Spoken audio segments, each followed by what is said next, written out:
Am I the a-hole for causing my brother to go no contact, ruining my dying dad's last Christmas, and refusing to fake an apology? I, 18M, have a brother, Tom, 27M, who has been in a relationship with a woman named Mary, 28F, for about 3 years. We have 3 other siblings, and all of us have had similar issues with Mary. Mary loves to argue, make assumptions, and act as though her opinion is the only correct one. When she gets pushback, she cries, screams, and calls people names. Then my brother steps in to deal with us for mistreating his girlfriend, and they go no contact for weeks. It has reached the point where no one can stand being around them. If it were not for my dad being terminally ill, everyone would have gone no contact already. I will give one example. My oldest sister is married to an Irish man who was born and raised in Ireland until he was 4, when his family moved to the United States. His entire family tree is Irish, so it is safe to say he is Irish. Mary, who is American, tried to correct him on Irish culture and even accused him of pretending to be Irish to make himself seem interesting. Her proof was his accent. Keep in mind, this was only the second time we had met her. When my sister's husband called her out and easily proved he was not lying, instead of apologizing like a normal person, Mary had a meltdown and claimed she felt judged and attacked.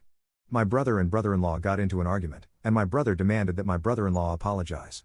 I have many more examples, but this post is already long. If anyone wants to hear them, I can share more. Now on to the main issue. A week before Christmas Eve, I missed a family gathering because I had to take my girlfriend, 19F, to the hospital. She had an ovarian cyst rupture, which had never happened before. When we first arrived, doctors thought it might be an ectopic pregnancy. I am not exaggerating when I say it was one of the scariest experiences of my life. I will never forget how much pain my girlfriend was in or how poorly she was treated by the hospital staff. To add context, a few months earlier my dad went to the emergency room for stomach pain and came home with a cancer diagnosis.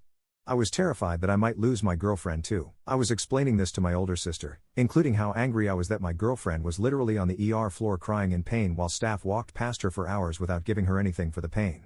Mary only heard the word pregnancy and the fact that I was scared and angry.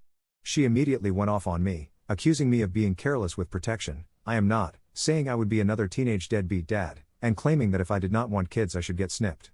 She then said that next time I should not make my girlfriend's pain about myself. I lost it.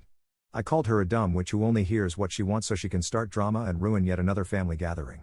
I told her she was making my dad's last few months miserable, and that when he eventually passes, not a single person in the family would ever speak to her again.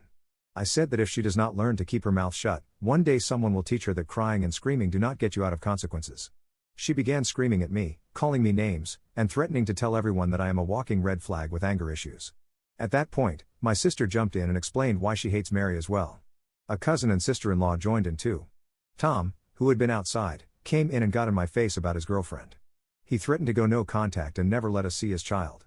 I told him to do it, said no one except our dad wanted him there anyway, opened the door, and told them to leave. I said no one was stopping them. This happened on Christmas Eve. They have been no contact ever since and are demanding apologies from everyone, especially me. I honestly would not care, except my dad is devastated. His dying wish was for the family to get along so he could spend his last weeks or months with all of us together. Everyone has apologized to them except me. Now my family is begging me to fake an apology for my dad's sake and just endure it for a few weeks, after which I would never have to speak to either of them again. I will not deny that I am conflicted. I am about 50-50. However, I feel like I deserve an apology too, and I want to set boundaries. Both Mary and Tom make everything more miserable than it already is.